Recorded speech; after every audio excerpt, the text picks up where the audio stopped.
Welcome to Let's Be Well Together podcast. We're your wellness check-in team. Join us each week or when you can. We enjoy exploring wellness concepts and reminding you to make time for wellness. This is episode 149. You are listening to Let's Be Well Together podcast. It's John Webster here, and I'm joined by Sheila Webster. Yay! Hi, John. How are ya? I am great. And a little while ago, we went over a post that you found that was really fun, where you read something left to right, and then right to left. Right. Like wisdom kills anger, anger kills wisdom, that kind of stuff.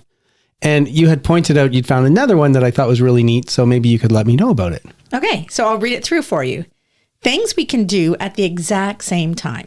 Right. And just as kind of a prelude, we have a really polarized world right now. And if you say that you're, for one thing, everyone thinks you must be against a whole bunch of other stuff. Mm-hmm. And it's kind of neat how they say that you can do two things at the same time. They may not fit together. Same time, yeah. So what are the examples? Okay, so the first one is be brave and afraid. Number 2, support the military and support peaceful protest. Number 3, support responsible gun ownership and fight for gun reform. And number 4, fight for justice in our communities and be global activists. We're not a political show, so we're not going to get into the weeds when it comes to things like gun ownership or gun control and that kind of stuff, whether it's right or wrong. Yeah. But it's the larger point. What I love about this is just that there's so many times where you can be two things at the same time that seem contradictory, but they're not. It's just that each has a different context. Sometimes they are contradictory, but you have to do it anyways. Like the be brave and afraid at the same time. Like sometimes if you're going on stage, for me, if I'm dancing, and people say to me, oh, do you still, get goosebumps or get afraid before you go on stage? Yeah, 100%. You just don't know what the outcome's going to be. So before you go, you are afraid. But be brave. Go out there and do it, So the example that I hear a lot, so I actually have read a lot about war history. Right. And I've read a lot of accounts, especially Canadian war history. I've got lots of books on that I've read. And what people actually went through. And this is going to tie in a little later to a point I'm going to cover about being both a peacenik and really respecting and remembering our soldiers. Mm-hmm. A theme that you see over and over again is people were in a battle scene and they were trapped in a certain way. And the only way to get out of that situation was to advance. Okay. But, you're behind a hill or you're behind a wall or something. Right. And everything inside of you is saying, don't get up, don't advance. Yeah. But if you don't, you're doomed. Yeah. It doesn't matter why. And so time and again, you have these stories of people who are deathly afraid. Yeah. But they know they have to advance. And that's the brave thing to do. Yeah. And they do. Yes. That's an example that's really easy to visualize. Mm-hmm. You're hiding behind a wall and you're scared. And you're still scared when you stand up and you're still scared when you move forward. Yes. But that's the brave thing to do. Yes, I totally get that. Exactly. So those things go together. And that's actually something I mentioned in my book, which was there seems to be in my life, like that was something that came to mind at times when I was facing a personal struggle, that I knew I had to do something. I had to do some activity. And yet it would be hard or it would be challenging or it'd be scary. Mm-hmm. And so my inclination was to do nothing. Yeah. And so I kind of lament that, why is it so many times in life when it's time to advance, me and other people in my shoes can't, yeah. So it's work and it's worth it, but it's hard. So on your other point, the support the military and support peaceful protest, you can do those two at the same time. And I'm going to take it a little bit of a different context. Basically, put it this way. I think war is terrible. Mm-hmm. And I think there should be a concerted effort by everybody in every country to figure out a way that we don't need to have wars between countries anymore. Yeah, that'd be great. And that's something that's really close to my heart. But I'm also a realist.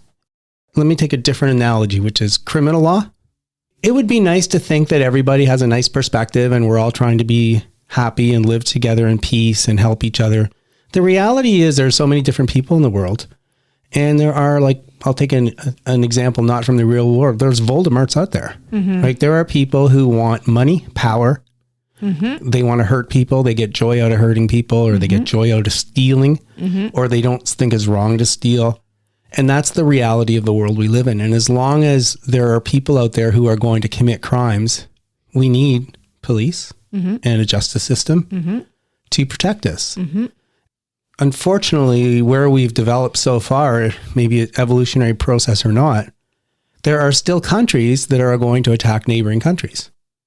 There are still people who are going to try and impose things on people who are living in other countries. And wars are right now, regrettably, inevitable. And in that context, you need an army just like you need police to protect us from crime.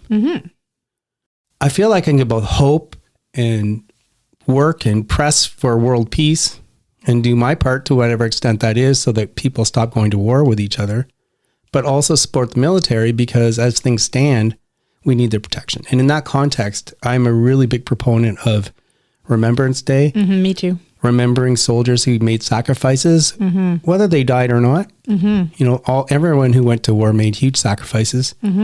Respect for the military, respect for all that kind of stuff. And the fact that because we need them and they're there, and so many people in this day and age aren't willing to do that, but I still am a real peace lover. Yes. All of that I agree with completely. Like, I feel like the world is so connected nowadays with social media and, you know, the way that we work now, even in our business. It's a drag that we still have to fight. We still have to go to war. And it's, to me, doesn't make sense that this has to happen. But like you said, there are people in the world, the power hungry, you know, think that they can take over the world. We have to fight back. We can't let that happen. So I completely agree with you that you can support peace and support our military. And let's say, for example, you were in a country where you felt like the country was using its military in a way it shouldn't, right? So maybe it was sending it to a war zone that you didn't think it should, or whatever. I can imagine both for every soldier you see, thank you for your service, but also showing up the peaceful protest that says, hey, government, don't do this, because soldiers don't decide where they fight. No. They do what they're told. They follow their orders. But why can't I peacefully protest the fact that you're sending me? Like, so, for example, in the Vietnam War, again, I don't want to get too political, but I can understand at that time people going for peaceful protests, saying, please get us out of Vietnam, but also really caring about. And unfortunately, what happened a lot of times back then is they took it out on the soldiers. So the people who loved peace were taking it out on the soldiers who were traumatized and coming home. It was a terrible scenario. Terrible. So even for like the peaceniks, like, don't think that you can attack everybody. We're allowed to respect the people who fight. And do we have time to talk about gun ownership? Well, briefly, but this one I want to be really careful of too, because again, I want to avoid politics, but I do believe that, well, let me take a really innocuous example. Okay. I actually like using guns. Yes, you do. And my goal in life is to never hold a gun. Right. So there you go. A couple times when we've gone to the States, we went to a range and we learned how to shoot, and it was fun. And when I was a kid, I was at camp, I liked bow and arrows and shooting BB guns. So I actually like guns. I would not want one in my house personally, just because, strangers can get access or it's too readily available. I agree. And so that makes sense to have rules, keeping them here and keeping them safe. If it is in your house, locked up, all these things, whatever it makes life safer, I think makes sense. Yes, I agree. But that doesn't mean, so I also think that if people are putting limitations on which kinds you can have and what use, that all makes sense.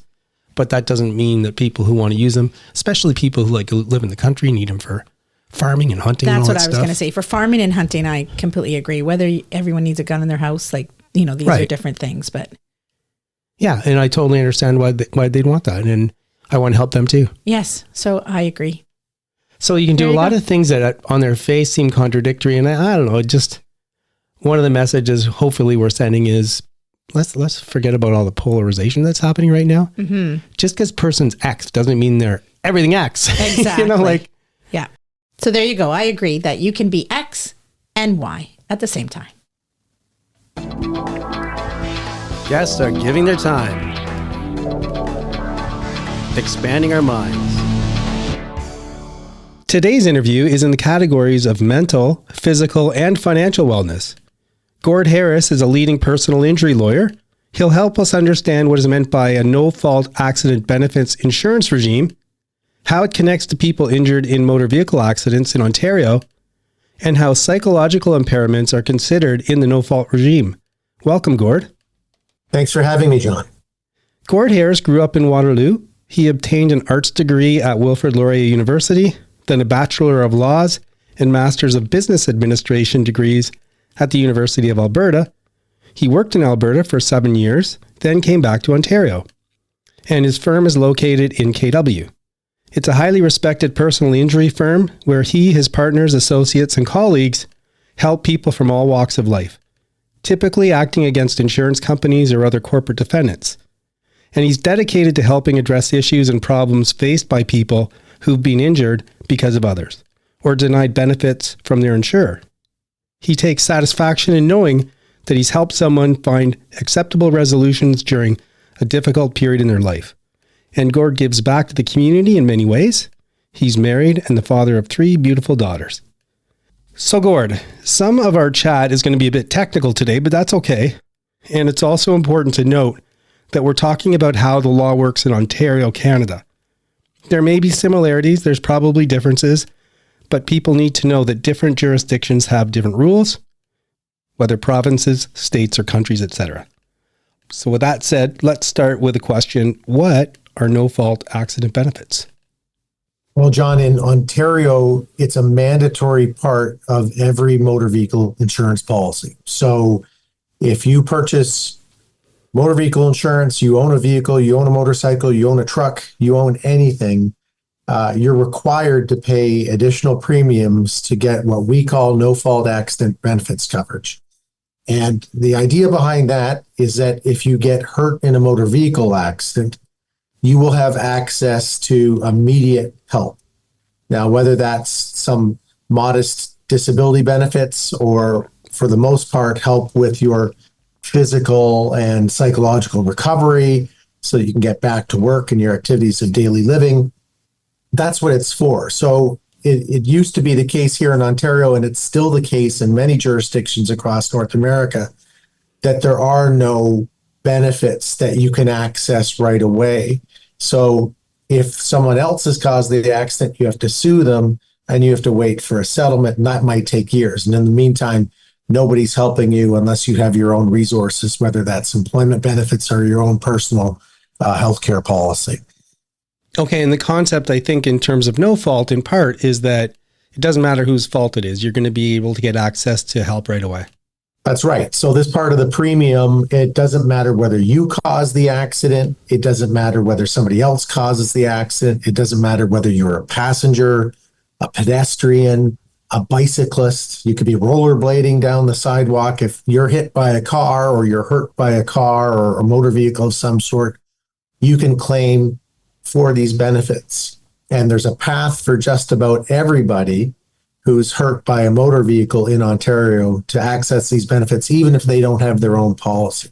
So it's an important thing to know for people in this province. Okay, now, because we're a bit restricted in time, our interviews are relatively short. I want to focus on something that I know is important to you, close to your heart, is psychological impairments. So can we talk about how do they get involved in no-fault accident benefits claims? Well, they get involved in a number of ways. One of the ways that they often get involved in the claims that I handle is that somebody can get injured, and we have 3 different injury categories in this no-fault system. There's a minor injury category, there's a catastrophic injury category, which is for the most severely injured, and very few people fall into that category. And then there's the big group in the middle that have access to, at this current time, $65,000 in medical and rehabilitation benefits over 5 years. That's where most people fall.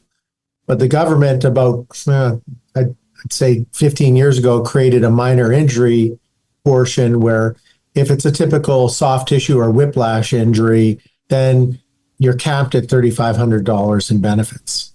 So one way where psychological injuries and impairments come into play for me in my practice is that if someone has minor injuries, or at least something that fits under the definition, which is a sprain, a strain, or a partial tear of a ligament or tendon or other soft tissue, but the problem persists, it becomes chronic. Well, most people aren't happy to be in pain on a daily basis. And if that problem lingers for months and months and months on end, typically that can result in what we call an adjustment disorder or depression or something similar. Plain English is you were healthy before, you weren't in pain, and now you are. And now you're not happy about that because you can't do all the things you did before. If you fall into that category where you have chronic problems and a psychological impairment results, well, we can use that as someone's counsel to get them out of that minor injury category and elevate them into the next regular category, because a psychological impairment is not a strain, it's not a sprain, and it's not a partial tear. It's not covered in the definition. So that's, a get out of jail free card that gets you into the regular rehabilitation system and gets you access to the treatment that you actually need to get better and to return to your regular activities of daily life. I have kind of not a great analogy, but an analogy where I experienced something like that a few months ago. I had some treatment on some skin, and for weeks, it was always a bit sore. And I was surprised at how that affected me. It affected my state of mind because it was always there. And I was tired. Mm-hmm. And, so I can imagine if you have something you're in pain on some part of your body or multiple parts of your body for weeks, months on end, I can see how that would affect me, and I can appreciate how it might affect others. And based on what you said then, I take it that there's not like a deadline where you get in one of these three categories and you can't get out of it. It sounds like if you get thrown in the MIG, which is the minor injury guideline, but things progress, that maybe you can shift into the second category? You can shift at any point within that 5-year period, but there's, whether it's minor or the regular category, there's still that 5-year hard cap. Right. Now that's a change that they made in Ontario in 2016. We don't like that because it's really not enough time to help people get better. We need more than 5 years to help people. If for some reason you're in the catastrophic level, then that's for your lifetime and you don't have to worry about any deadlines. If you only have 5 years, then if somebody knows that they're going to be requiring help into the future beyond the 5 years, is that when you actually do have to sue then and try and get some kind of compensation or settlement so that you can get coverage down the road?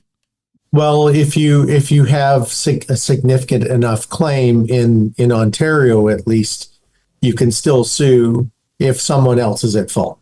And you can still pursue whatever your damages are under the Ontario Insurance Act and whatever you may qualify for under that basis. But I mean, the reality is these benefits were intended for people that might not have the right to sue.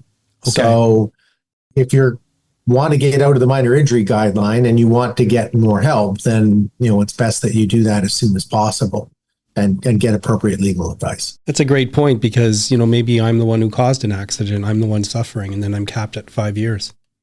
Well, the reality is that the government at the time, now this system came in 1990, the government at that time basically wanted to create a workers' compensation-like system for motor vehicle accidents because their concern was, well, it's great that people can sue if someone else is at fault, and ultimately you'll get compensated. But what about the people that drive too fast in winter and go off the road and hit a tree?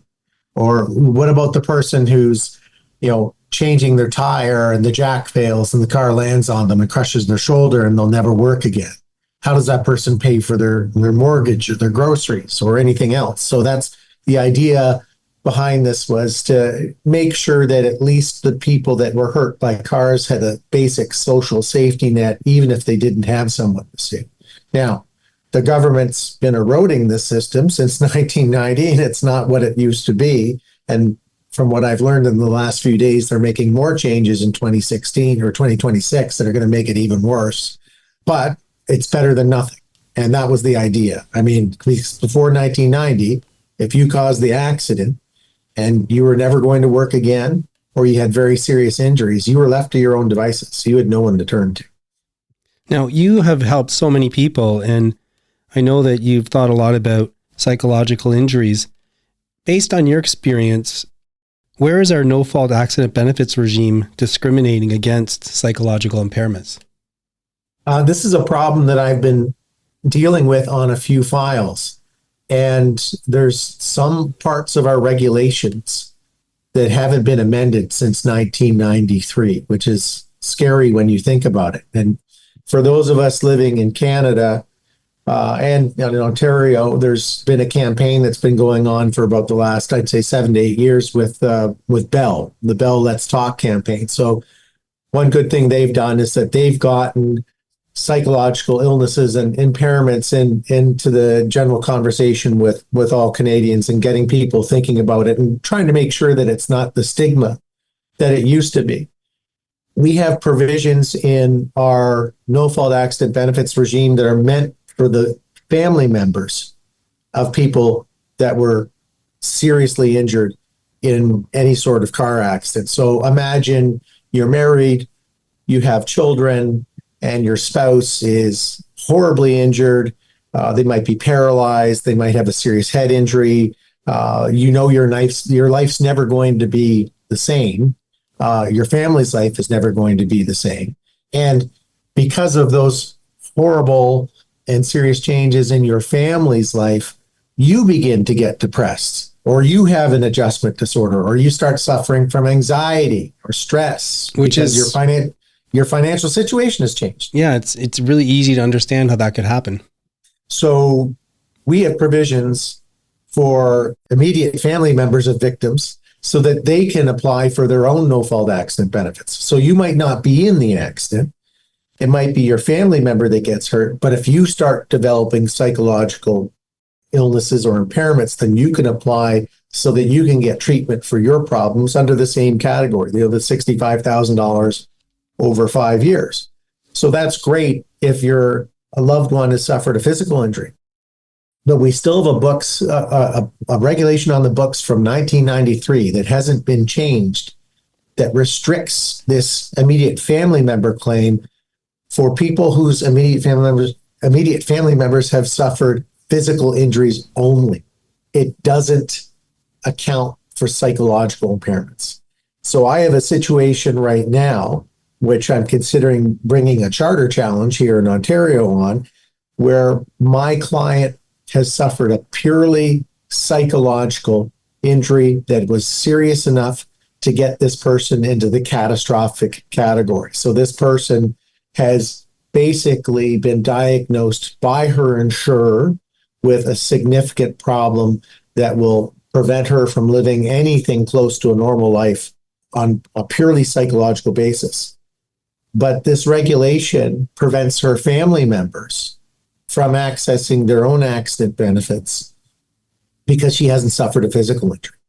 Incredibly discriminatory, especially when you consider that this is a huge impairment.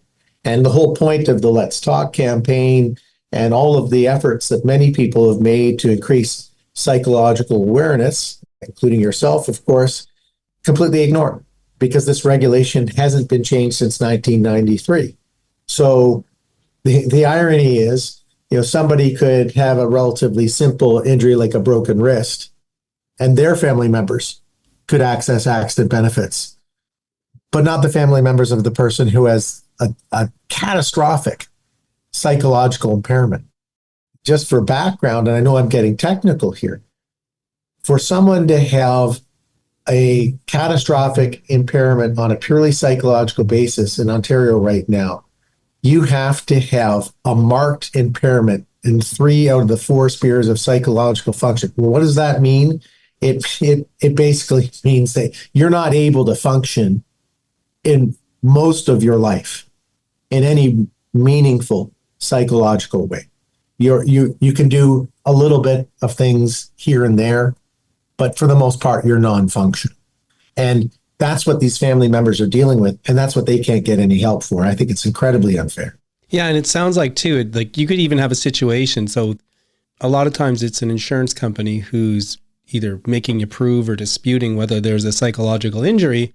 Basically, what you're saying is you could have a situation where the doctor you hire says there's a psychological injury, and the doctor that the insurance company hires says there's a psychological injury. So nobody disputes it. But nonetheless, the legislation prevents the family members from getting the benefits. Yes, precisely because it wasn't caused by a physical injury. It requires a physical component. In this case, I imagine the insurer wouldn't have objected even if there was a minor injury such as a strain or a sprain or something like that. But here, in this case, it was multiple people on the sidewalk, and a car came onto the sidewalk, and some people survived and some people didn't. And it was obviously very psychologically traumatic for the survivors. And that's where my client came in.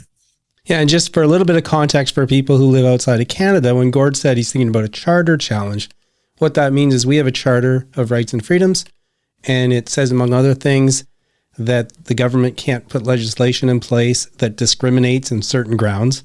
And so if people think that there's a law that discriminates and is not consistent with our charter, you can bring a challenge to the courts who will look at that and think about it, make a decision.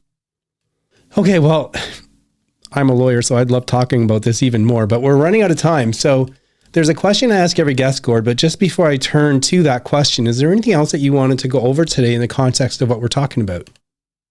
Yeah, just one thing I wanted to, get people to think about, and I think this is important because if you're anywhere in North America or certain parts of Europe or the UK, you might be asked to serve upon a jury if your jurisdiction has a jury. The three hardest claims that I have to prove as a personal injury lawyer, we call them the trifecta of difficult claims, are chronic pain, psychological impairments, and concussions. And the reason for that is that they're all invisible injuries. We call them the proverbial carton of eggs. So you go to the supermarket, you get a carton of eggs, the carton looks fine, you open it up and there's cracked or crushed eggs inside. You'd never know from looking at the outside. And that's what a lot of my clients are like. And for those of you that might be serving on a jury at some point in the future, that's a preconceived bias that you might want to, think about, that you shouldn't have to necessarily like that person or believe them in order to accept that they've got that sort of impairment. And the problem that I have is that those types of claims become popularity contests. I'm dealing with insurance defense lawyers that are trained to figure out whether or not that this person going to be a likable witness. And if you have a valid claim, but they think that a jury's not going to like your client, that affects risk. I don't necessarily think that's fair. And I don't like juries sometimes for that reason. But something to keep in mind, and that's, again, part of campaigns like the Bell Let's Talk campaign, where we want people to be better informed and better aware of psychological impairments, because if you didn't know the person before, you don't know how they've been changed. You don't know how they've been affected by their illnesses and impairments, whatever they are. So it's important to keep an open mind for those types of claims. Yeah, so it sounds like also generally what you're saying is that if you're on the jury, take the time, listen, and don't come in with preconceived ideas. Yeah, it's absolutely.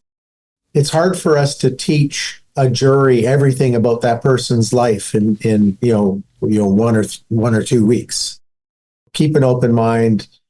Don't let biases about mental illness or soft tissue injuries or chronic pain, affect how you assess the facts that you're being exposed to in that case. Okay. Well, Gord, we explore a whole bunch of different areas of wellness on our program, and there's a question that we ask every guest in a context where we don't have time to take care of all of the areas of wellness that are important to us at any given time. So we do a bit of a mini wellness check-in. So here's the question, Gord. Are you currently neglecting an area of wellness in your life? And if so, can you think of even one thing you could do to foster wellness in that area? Oh, you need another 6 half-hour time slots. Well, I'm going to ask you again when we have another interview. So you just have to pick one. I exercise 6 times a week, but I still don't get enough, and I don't take enough time for my own entertainment. So those are 2 big problems right off the top. So yes, Probably part of being a busy lawyer in a firm helping a lot of people. that and being an employer. Being an employer can be stressful because if you're a compassionate employer, you just don't care about your own bottom line. You care about all the people that work for you, and that keeps a lot of people up at night, I think. So that's a big part of it too. Okay, well, I'm going to have you back soon. We're going to talk about a topic that I see more in the social wellness area, and that's about how we can be better drivers and avoid the kind of things where people get injured in accidents. So talk to you soon. Sounds good. Thanks, John, for having me. We're glad you're here, and we hope you're making wellness a priority. Hope you're getting something out of the podcast. And especially for people who are new, you might not know that the podcast was inspired by my book, Accidentally Well by John Webster. It's available on Amazon, Indigo, Barnes & Noble, pretty much anywhere where you can buy books online. And this is my pitch for you to buy a copy and have a read. I think it'll enhance the experience of the podcast, and it will also help us defray some costs because it's really expensive putting out a podcast. So grab a copy if you can, and in the meantime, enjoy the rest of the show.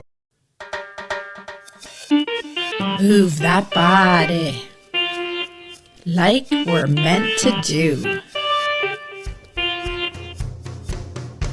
If you're like us and you live in an area of the world where it gets cold in winter and you have to shut down your backyard and move inside, and it's not as much fun to go out to do exercise and whatnot, we tend to put on that little layer of blubber in winter. We tend to not move as much. So Sheila was looking into it, and she found something that you can do inside. Right. Maybe get into the habit of a little 10-minute exercise every day. If nothing else, you get some movement and move that body. But maybe it'll help get you wanting to do a little bit more too, right, Sheila? Yeah. So this is a 10-minute workout that I found. So I was hoping it would be a little inspiration to people. But Right. And you can either do this one, or maybe you want to come up with your own. yeah, or find something. This one looks good, but she was explaining it to me, and something's not intuitive. There's tabletop. She talks a lot about tabletop, and I'm like, I don't know what that is. So from what I understand, and I tried looking on the internet, I couldn't find a lot of examples. But basically, if you can imagine, if you sit on the floor and then you lean back and put your hands on the ground, and then you put your feet in front of you, and then you push up your hips until it makes it look like you're in a tabletop. Exactly. That's how you do it on the floor. The ones Sheila's talking about, a lot of them are chair tabletops. It's a little easier. So you put your hands on the front of the chair, and then you put your butt in front of the chair. So you're not sitting on the seat. Exactly. And then you kind of push up to make that tabletop look. Same thing. Yeah. So the chair will be easier. You can do this on the ground or on the chair. Okay. So with that in mind, what's your 10-minute routine and how do you do it? So this 10-minute workout is 3 different sets. So you do those 3 exercises, and you either do them for 15 seconds or 15 times. Okay. The first set is shoulder rolls, 15 times. Squats, 15 times. Calf rises, 15 times. And that's just when you lift your heels up and down, up and down. You do that 3 times. So you go ABC, and then do it again. ABC, then do it again. ABC. Okay. And then the next one, you do side bends, tabletop, which is what we were talking about, and then push-ups. When you say tabletop there, you just mean like a regular tabletop. You're just holding your position. Just hold that position, Okay. and you hold that for 15 seconds. Push-ups, you do 15 times. Side bends, you just go to the right and then go to the left. You can either have both arms in the air or one arm and then the other. And then the last set, you do leg lifts. So when you do your leg lifts, you are in your tabletop position. And then you lift one leg off the ground, you stretch it out, straight out in front of you, bring it back in and down. And when you showed me, you kind of pointing your leg up. So you can either take one leg off and stretch it straight out so it's parallel to your table, or vertical. So bring it in, bring it straight up and down. You do that 15 times. A glute squeeze. So you're in your tabletop position and you just squeeze 15 times. Squeeze your glutes and close. Squeeze your glutes, relax. 15.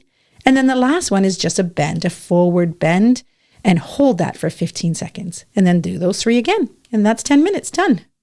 Okay, so that sounds really good. So people can make up their own, but don't let the winter keep you from moving. And Sheila, would you mind just reading through each of the 9 just as a reminder then? Okay, sure. So the first set, shoulder rolls, squats, and calf rises. Next set, side bends, tabletop, push-ups. Third set, leg lifts in your tabletop position, glute squeeze in your tabletop position, and then a nice forward bend. Sounds good. Move that body. Please remember that we're not providing advice. We hope to inspire you to work towards balance, and we urge you to consult with qualified people if you need advice. The people on the show are speaking in their personal capacities. Their views expressed are their own, and don't represent the views or opinions of their outside contacts, their employers, or anyone else. We try to get things right, but we can't guarantee everything we say is correct, or that the things we talk about will work for you. Let's be well together, and let's be sure to do that in a safe way. It's sign-off time. It's John here with Elise and Sheila. Hello. Hello. We used to do sign-off with different people, but we've kind of had this groove for a while. Yeah. Probably keep going with this groove for a while. Okay, well, really eventful week. First of all, I got to go see Michael in Owen Sound, Elise's son. And wow, what a great experience that was. I'm quite smitten. And I like spending time with him, and he's so strong and he's so healthy, and it's so great to see him. Mm-hmm. That was a big part of last week. And then Sheila and I came home. So we went up on the Thursday to spend the day with Michael. And then we came home because on Friday I had my work holiday party, and it was a lot of fun too. It had a spectacular venue, amazing food, had a really nice time. And Sheila got to wear something. She got to dress up in something. She looked amazing. Fantastic night. So pretty eventful week. How about you, Sheila? Yeah, it was really great because I bought this outfit from a designer in Montreal when I went there in March. Haven't had time to wear it or any place to wear it. So I got to wear it, and it just was beautiful, and it suited the Christmas spirit. So it was great. I just wish that we could have danced more, John. Yeah, Sheila and I have been learning dance and practicing. I was thinking that this would be an amazing opportunity to do a lot of dancing, but because of the music they played, it just didn't fit. No, it didn't fit. So we didn't get to dance. No, I wanted to surprise people with a tango and do some foxtrot, but they were playing kind of, I don't know even know how to explain it. Like, it was kind of like a 70s bar band. Yeah.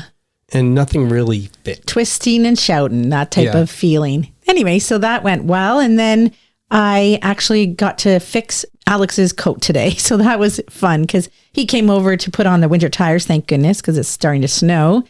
And he said he went to take his coat to the tailor's, and it was going to cost like $105 plus tax. To change a zipper. To change a zipper because his zipper was broken. I said, let me do it and let me look at it.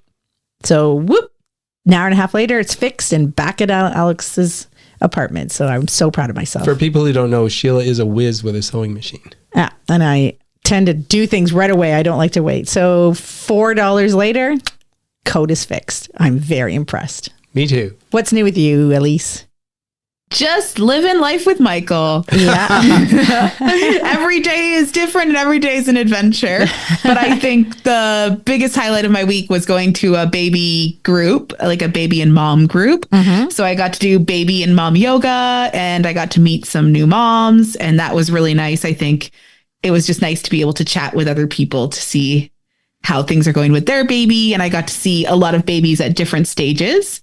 So it's exciting to see what I have to look forward to. And I know the other moms in the group were really excited to see someone so young because I think they were remembering when their baby was that young. So that was a lot of fun. And it was really great to have you guys come up and spend some time with Michael. And it gave us a break to play some board games, which we love to do. Yeah, very nice. We actually got to take him away for a few hours all by ourselves. Wow. Kidnapped him. You can do it anytime. Yeah, I can imagine it's good because before you have a baby, you know, you're doing all this searching, you're seeing Instagram posts, you're doing all this stuff. But until you have a baby, you don't really know what questions to ask. So then it's really amazing if you can see other moms who went through it and maybe they have the practical tips and the practical stuff that you're thinking, now this is why I know what to ask because this is what's happening to me. And also some of the things that are happening to you did happen to them. So you're not crazy. You don't feel like it's just you. Yeah, you're the only one in the world going through this. Yeah. No, it's such great support. So I'm looking forward to continuing to go to those kind of groups. Well, I wish Michael was here and talking, but I know he has to sleep a lot and I'm just going to have to deal with that. So. I can't wait till I can see him again. Well, thank you so much for joining us this week, and we hope that you listen again soon. That is it for today's show. Please try and make wellness a priority. You deserve it. If you feel the need to talk to someone or ask for help, please do that. Accept yourself for the person you are. So long. Adieu. Auf Wiedersehen. Goodbye.